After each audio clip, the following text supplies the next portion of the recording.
When I have a brand new student that has never created a digital course before and really has never sold anything online, I'll say, we're not going to spend any money on paid ads in the beginning because there's other things you need to focus on, like creating a digital course from scratch. Most of my students have never done that before. So I'm walking them through all those details and then promoting it. So let's say if you do a webinar to promote it, they're learning that new talent. So also adding ads to the mix is a little overwhelming. And if they don't have extra money, that's not going to work. So you could absolutely launch your digital course with a small email list, small social following, and no paid ads. And you can make 4 to 5 figures. I've seen it over and over again.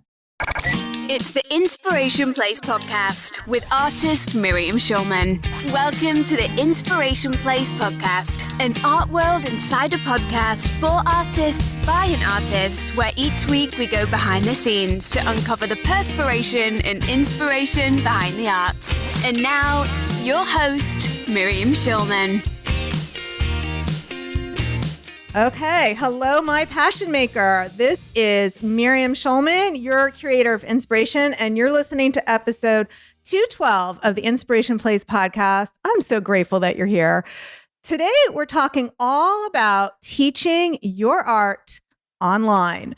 In this episode, you'll discover some of the biggest mistakes first-time course creators make, the best ways to promote a class, and some of the most popular online art classes available today, and what people are charging for them.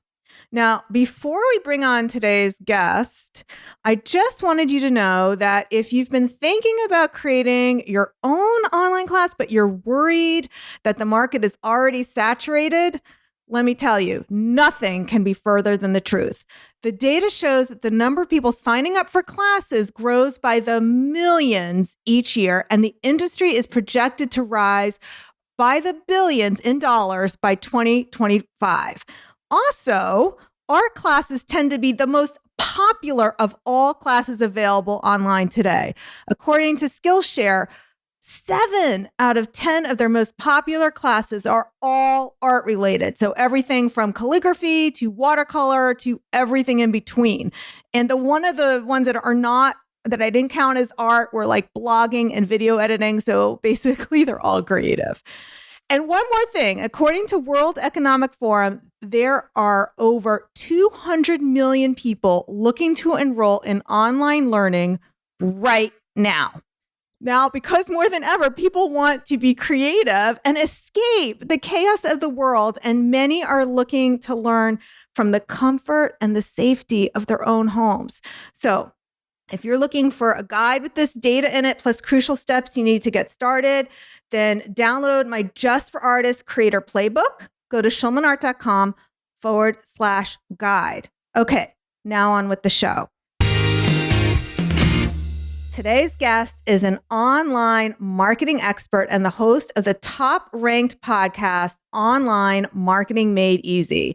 Before building a multi-million-dollar digital course business, she worked with mega brands like Harley Davidson and peak performance coach Tony Robbins, where she oversaw the content team and collaborated on groundbreaking online marketing campaigns.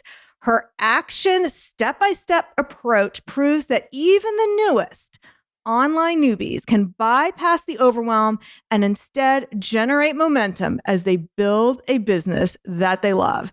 And I've learned pretty much everything I know about creating online classes from this lady. She's going to be dropping knowledge bombs all about how you can leverage your talents and build an online art class. So you can either quit your day job or give yourself the creative and financial freedom to work only on the art that lights you up. I wouldn't trust just anyone to help you navigate around the course creation map. She taught me, and I know she can pull a course out of you. Please welcome to the Inspiration Place, Amy Porterfield. Well, hello there. I'm so glad to be here. And listen, hearing all of that, I feel so honored that you've invited me here.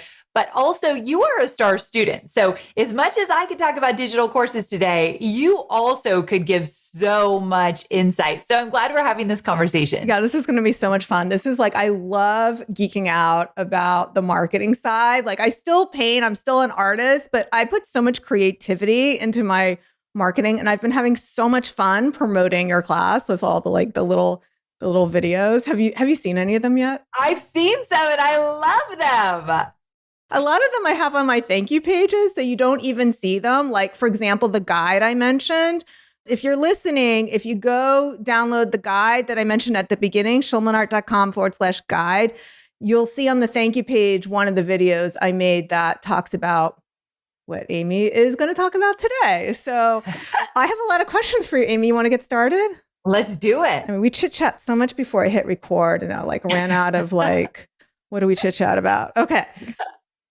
All right. So first, let's start off with the question I hear all the time, and I get asked the most, which is, why would anyone pay for an online art class when there's so many people doing it for free over on YouTube? Ooh, this is a good question. I get asked this about all the different topics that my students want to create, not even just art, but I love that we're narrowing it down.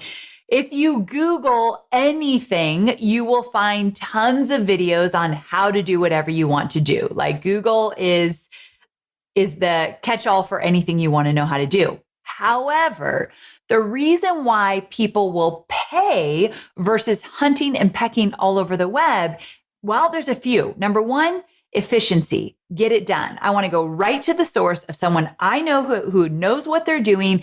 Teach me what I need to know and cut out all the fluff. So if someone wants to save time, energy, money, because time is money, they're going to go to someone who's going to teach them exactly what they want to know in the fastest way possible.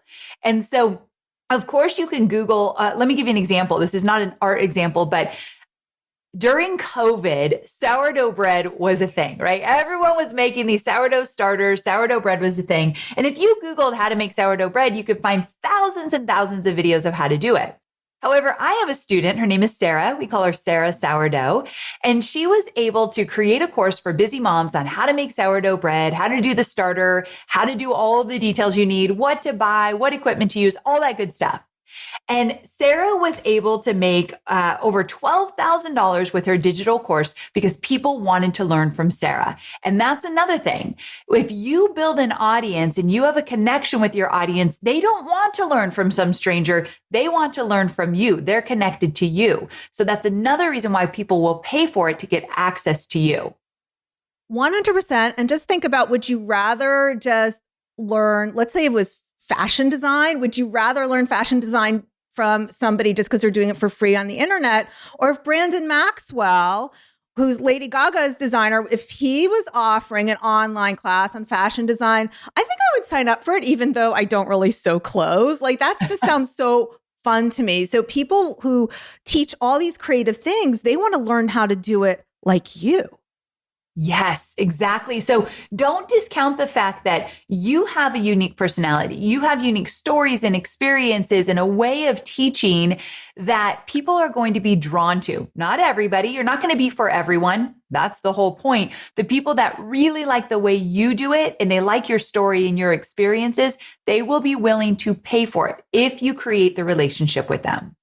And then as far as prices goes, I've priced classes at $497 and people have taken the upgrade. So people are dropping $1,000 in one shot. And I'm not the only one. Kira Gilmore, who was in both the Artist Incubator as well as DCA. Amy, she's one of your star students as well. So she went through DCA and then she joined my program. So I know she had 2 successful course launches in a row that were both 5 figures. And she was teaching abstract art. And I believe the price point, I think she had the early bird was $500. I think the full price was $997. And she's been doing really well, offering these classes at high price points. I love that. I love stories like that. A lot of the times when I talk to my students about what type of courses they're creating, I have many people in the creative sphere. One of them I'm thinking of is Aggie. And Aggie actually does watercolor. Oh, Armstrong. Yeah. Yes, exactly. So she came through with me to you also. Oh my gosh, I love that. Okay, so I love when people work with you and me at the same time because I feel like we both have a lot to offer in terms of exactly what people want to know. How do I make money with my art online? And so with Aggie, she was actually working a corporate job and she was tired of it. She wanted out. And so she said, you know what? I'm going to follow my passion. So she decided to quit her job and she was going to follow her passion of painting.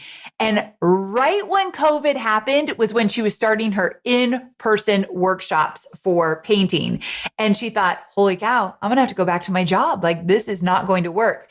Although, of course, she learned how to do online courses and she put her skill into a digital course. And she was able to, her first time ever, make $2,000. Now, of course, she can make way more than $2,000, but I like to be realistic. First time out, $2,000, I'm pretty sure most people will be like, yes, please. So there is absolutely a way to get your skill set and your talents into a digital course and reach far more people than you ever would in an in-person workshop. Yeah, and I'll make sure that we link to both Kira and Aggie's website in the show notes because I know artists love to check out other artists, and Cool. We'll give them a shout out on Instagram as well. Okay, so then the question is like how much people can charge for these classes. I already gave examples from myself and Kira, but and it can be any creative industry, Amy. It doesn't have to be painting because I know you have people who are textile designers and graphic designers, and there's a lot of people in my audience who are in those industries as well. What are people charging for classes? So it really is all over the place. And it proves that you can absolutely do premium pricing. You can do really affordable pricing. I've seen it everywhere. And what I want to put out there is, first of all, let's talk about this really quickly for those who are like, this is a brand new concept to me. I'm not really sure what I would create or how I'd create it. I always teach 3 different types of courses. Number 1, a starter course. So this is like the 101 jumping off basic course that you can create pretty quickly, like how to get started with watercolor. That could be your basic 101 course, all the things they need to know just to get started. And with a starter course, you create it quickly, but more importantly, your audience can get through it quickly, like in a weekend, which people love a good weekend course that they can get through fast. And so usually you charge anywhere from $100 to $200 for a starter course. Now, the second type of course is a spotlight course. This is where you take one area of your expertise and you go deep. And one of the stories I always tell is my photographer student, Rob Green. He knows a lot about photography, but he's really good at flash photography. So he created a course just on flash photography. So he went deep with one topic. And because you're going deep with that topic, you get to charge more because it's a specialty. So usually around $200 to $500. And then the signature course is the Mac Daddy of all courses where you promise a total transformation. And that takes you longer to create and longer for your students to get through. And typically you charge $500 to $3,000. Now, when you get into the higher price points, especially as we're going into a recession, what's most important is to offer payment plans. And so a payment plan would be if it's $300 and you do 3 payments of, let's say, $120. It's usually a little bit more than what the total cost would be if they paid in full. But that's okay because most people, if they want a payment plan, they're totally fine with paying a little extra. And I love payment plans because it takes away the barrier of, ooh, that's a little too much. I don't know you very well. The trust might not be there. I'm not going to do that. If you're just getting started and the trust might not be there with all the people that are looking at your course, offering a payment plan eases them into it. Okay, there's so many things that I want to unpack for people who are listening that you said. So I'm trying to remember them all. Okay, all right. So first of all, hell to the yes to the payment plan. And I actually found that the shorter payment plans work best, like the 3 months, because any longer than that, people feel like it's a membership. And if they've already gone through your whole class and now it's payment month number 4, they feel like, I don't want to keep paying for this membership because they in their minds, that's what they did. So we try to keep the payment plan period short, but I do make exceptions if maybe I shouldn't be putting this on the air, but I will make an exception if I did have somebody come to me, this man who was in his 90s who really wanted to take his class. And the only way he could do it with his fixed income was if I gave him 6 months. And I said, of course. You I can't, it was love like, him already. I know, 90 right? years old, wanting to learn how to paint. I mean, yes, please. That story just breaks my heart open. But absolutely, I do the same thing. I have extended payment plans in my back pocket. And if somebody has a situation that they really need it, absolutely. Like at the end of the day, I am doing this because I want to help change people's lives. If I can make it easier for those who genuinely need it, by all means. Absolutely. And then the other thing you said that I know my listeners are wondering is like, Miriam, like you already have a class in watercolor basics. How can I create one? And to me, it's just like Mexican restaurants. Like if you like Mexican food, you want to try them all. I mean, I know that even as a professional artist, I still like to take other people's classes, even with Yes. skills that I know. Like you're always going to learn something that is going to inspire you. So don't think just because somebody already has what you want to teach means you can't do it. There's always room for another one. And when there already is a class, there's usually means that there's a market for it. All right, go ahead. That's what I was going to say. Okay, go ahead. I didn't mean to take away your thunder. Go ahead. No, I'm so glad you brought it up. So two things with that. If you want to create a digital course in a topic that you look around and you think, oh my gosh, this has been done before every which way by tons of people, wonderful. That means that there, like you just said, is a market for it. We call it the initial validation. It's a great thing. But what I want to say is there are no original ideas. Nothing you can think of has not been done before in some fashion or some way. So let's just take that off the table. So that shouldn't even be a concern because there's no way you're going to create something that is 100% unique. That would be an outlier. It's very rare. Number two, no one's going to teach it quite like you. And because I'm talking to creatives, that is especially true. You have nuances, you have a style, you have a technique that no one is quite like you and you know it. And so with that, just know that you don't have that competition because no one can teach it like you. So we've just got to go forward with what I call blinders. A horse in a race has those blinders on. They can't look right. They can't look left. They are focused on that finish line. That's how I want you to run your business or your digital course as well. We're not worrying about what everybody else is doing. Yeah. And it's like, there is Picasso, there's Mary Cassatt, there's Degas. Everyone does it differently. So that's why I don't feel threatened by other artists. And I'm proud to promote you. I'm not worried about somebody else stealing my business because we're all so different. Okay, let me just bring this document back up. It goes to sleep so fast. Sometimes I feel like such an old lady. This technology doesn't work. Amen, sister. Same. No. And then I figured out and they changed the interface. Why'd they do that? Okay. All right. Oh, this is a good question because I know that people think this as well. A lot of people look at me and they think, okay, this works for you, Miriam, because you have a podcast or whatever they're thinking that I have that they don't, which P.S. I started teaching online classes way before I had a podcast. What they don't know is I started from scratch. And what I also don't always brag about was what a failure my first class was before I started taking your classes, Amy. I mean, my first one, I think I had 10 sales at $36 each, and I had to split it with 2 other artists. Oh, let's just say something. That is because I didn't have an email list. I didn't understand that. Yeah. Okay. I thought, I'll just post on Instagram. And that was back when people could see our Instagram posts, What a concept. I know.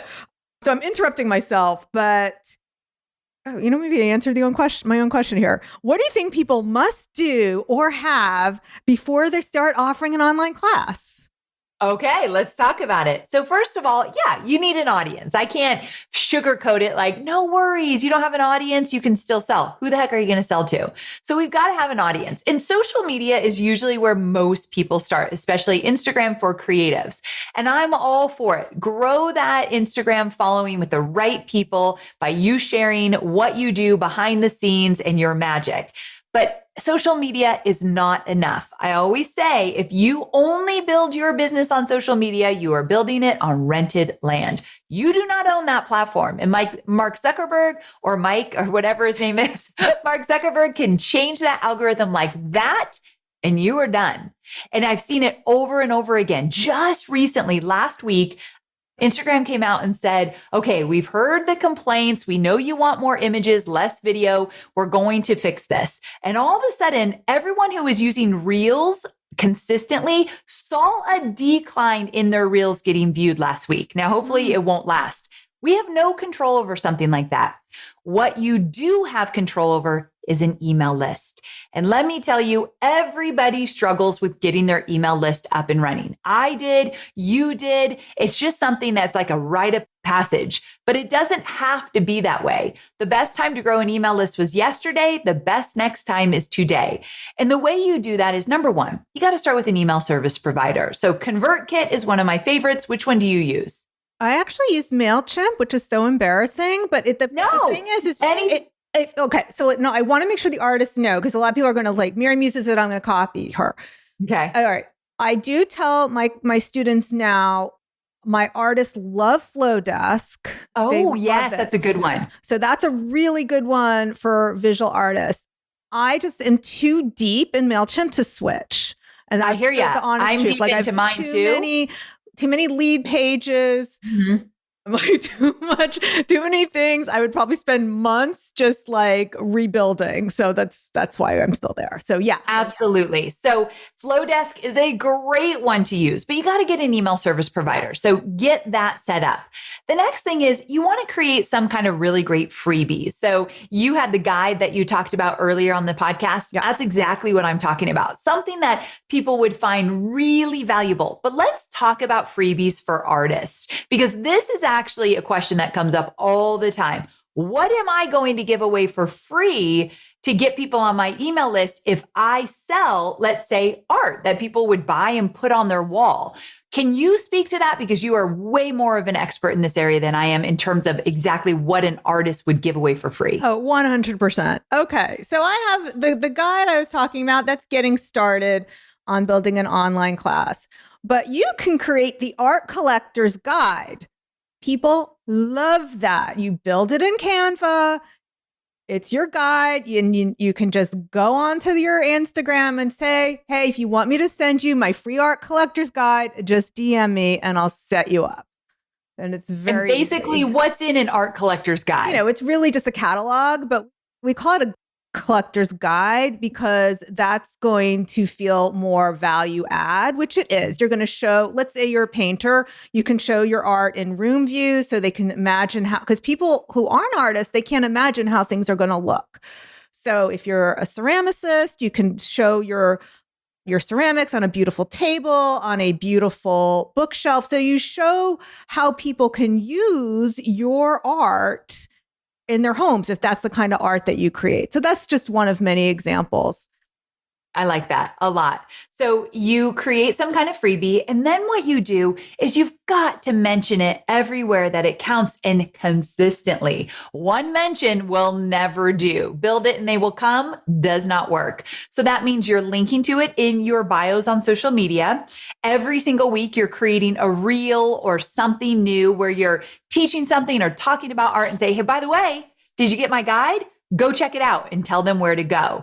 If you get interviewed on a podcast, mention it at the end when they say, where can people learn more about you? Oh, I've got this free guide. Here's where you go. So it's up to you to be mentioning it a lot. But this is something I promise you, if you don't do it now, you're going to regret it and say, I wish I listened to Amy a year ago because I'm ready to sell and I don't have people to sell to. Your email list can make you way more money than any social media post if you do it right. And most artists will not grow their email list. Most artists don't think that this is something they need to do. So it gives you a competitive edge. Oh, 100%. Okay. And so that was the freebie if you're selling art, because a lot of people don't know what that is. Because if they listen to people like Amy or other marketing people who are teaching course creators or coaches, then you need to have something a little different. So if you're looking to build an online art class, the easiest thing you can do, the easiest thing, and people love this, is an art supply list.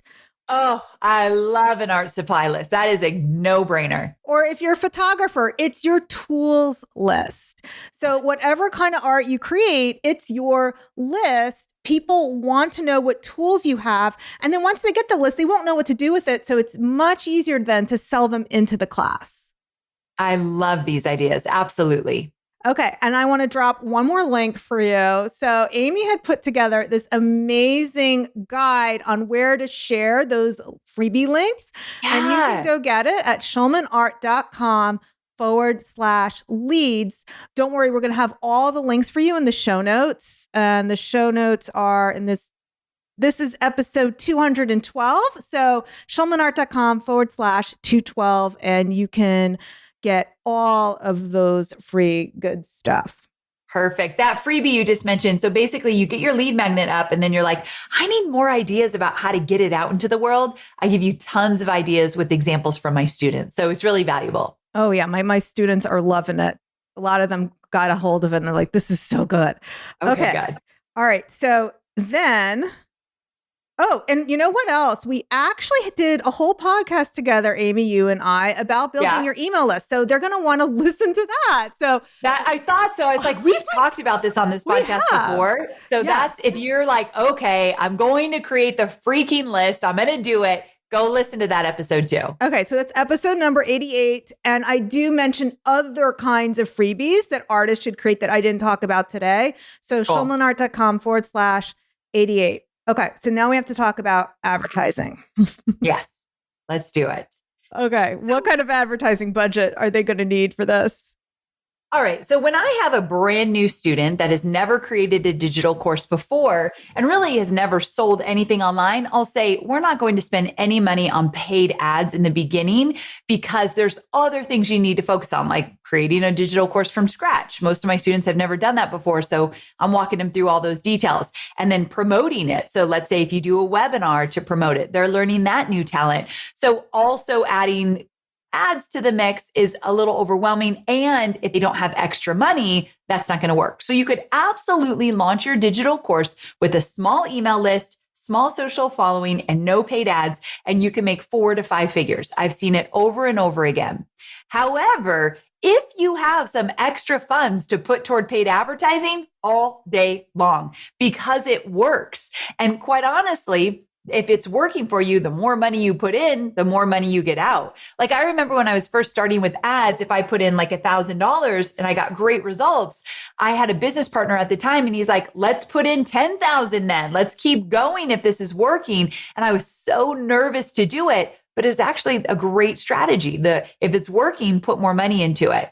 But how much do you usually spend on ads for a launch? Oh, I don't think my audience wants to know. It's okay, a lot, but I want to say you've been at it for a while. I have, but I have some really good news for the artists. So our category is not as saturated. We pay way less per lead than lucky. Also, because we are going at, you can very easily go after the 65 plus, the baby boomers. So Amy may not be advertising as much to that category, although maybe she should. I have had clients who are in their 70s who are looking to do all these things. So never too late. But I found that in the art niche, when you are targeting those categories, the competition is way less. So for those guides we talked about, you can get quality leads for under $1 and even like $7. Yeah. So if you could get quality leads, let's say for $1, for me, it's like $4 a lead. So it's much more expensive in my industry. And I've paid up to $8 a lead, but hopefully that craziness is going away. So let's say you get $1 or $2 a lead. So think about it. If you can put a few $100s toward your promo to grow your email list, that's really, let's back up a little. Where I would spend my ad dollars is on growing my email list. Yes. I'm not spending my ad dollars as much on, hey, buy this from me. Because if I could nurture them first, it's much easier to get them to want to be a customer. So I've got my freebie out there. I'm running ads to my freebie, sending them to a page to sign up for whatever it is I've created.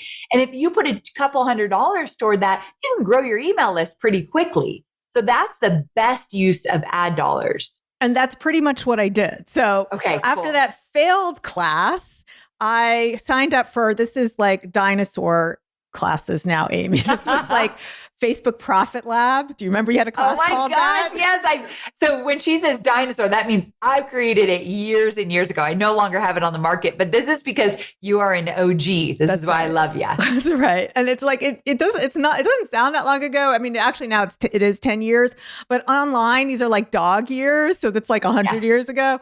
True. So I was doing, as I mentioned before, I thought, I just post on social media, tell people I have a class and they sign up and buy for it. That's how it works, right? Wrong. So in that class, she taught us that you create a valuable free resource as a lead magnet. So I didn't know any of this before I found it. I didn't know any of it. So if you don't know it either, no shame. So I was going to sell a class about, I forget what my first one is. I think it was watercolor secrets. So I built an ad. Here's the free supply list. And back in those days, it was like 35 cents, 50 cents a lead. But even then, my leads were way less than everybody else's. So it's always the art for artists. This is such good news. Our leads will always be less. And for a PDF, it's way less than for a masterclass or a webinar. So once you have those people on the list, then you can start talking about your masterclass, your webinar, or free video series, which is actually the way I started advertising my online classes. I think that's so brilliant. When I think about back in the day, how different ads were, kind of like, it's just bizarre how much cheaper they were. But even though they're more expensive today, I will tell you, they absolutely work. I have built my business on running paid ads to grow my email list. And anytime I have extra money that I can reinvest in the business, you can bet that's where it's going. So those that are listening, they may not be ready to run paid ads, but keep it in your back pocket, because when you do want to reinvest in your business, the best place you can reinvest. Yeah. And I want to put things into perspective too, about like with the money we're talking about. So if you were to teach a class in person, you would have to rent a physical space. There's definitely an investment in that.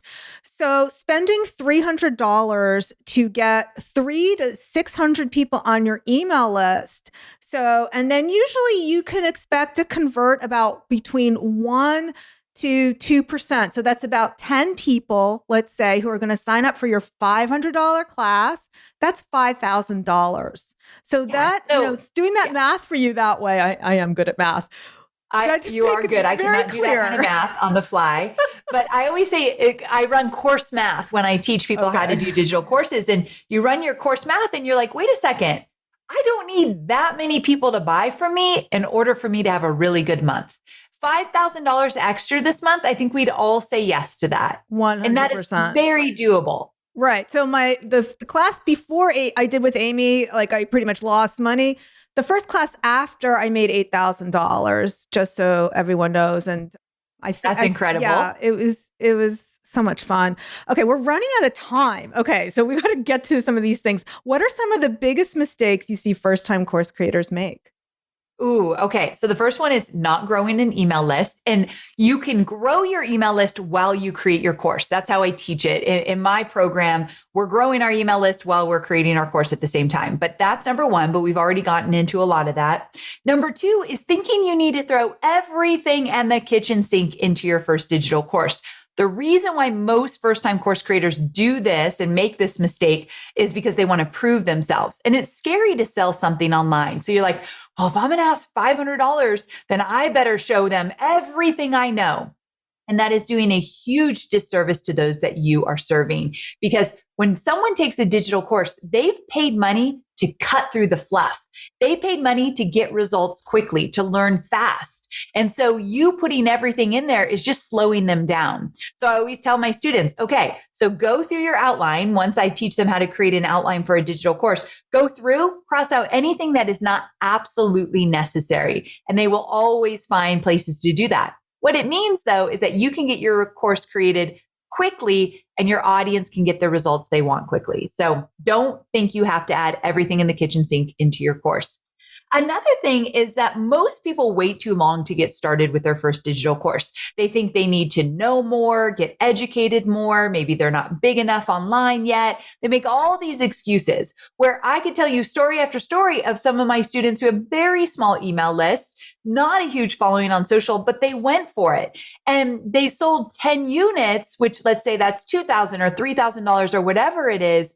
And I can promise you it's the start of something bigger. So that's the thing. If you do not start, you can never get to the point that you're making six figures with your digital course. You do not need to wait. You already have a digital course in you. If you've gotten results for yourself or for somebody else, and you're willing to teach how you got those results, how you were able to do what you do, then you already have a course in you. You just need a 10% edge, be 10% ahead of those that you want to serve.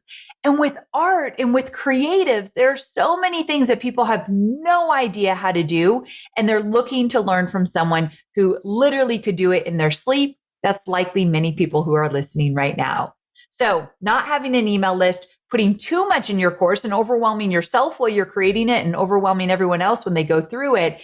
And then this idea thinking you need to wait because you need to learn more. Usually the top three mistakes that I see over and over again. Okay. So I had so many more questions and we could talk about this all day, but I know that you have a free masterclass that just got released as of when this will be airing. So this is airing on, so if you're listening to this while it goes live, you want to make sure you hop on this right now. Amy, could you tell them what you'll be teaching in your free masterclass? Yes. So the masterclass is all about how to recession-proof your business or add more money to your life during these uncertain times with a digital course. The beautiful thing is you only need one. You only need one digital course to be profitable.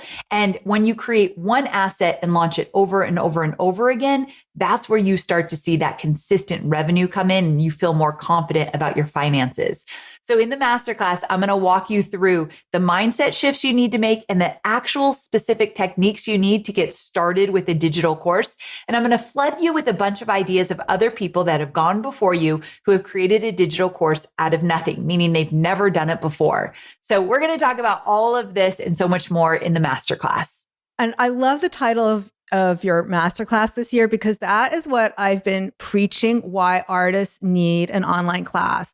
When 2020 hit, my business was ready. And I think I had one of my best years because people were in lockdown and they wanted to take art classes. And that has not changed. That's what's so beautiful about this. There's more money being spent on art supplies than ever before, and they want to know what to do with it. So This is so perfect. I'm so glad that you're offering this. So if you want to jump on that, it's schulmanart.com/AP, as in the letters AP for Amy Porterfield. So schulmanart.com/AP. And if you can't spell Schulman, it's in the show notes too. So you can just hop on over there, just click wherever you're watching this. All right, Amy, do you have any last words for my artists before we call this podcast complete?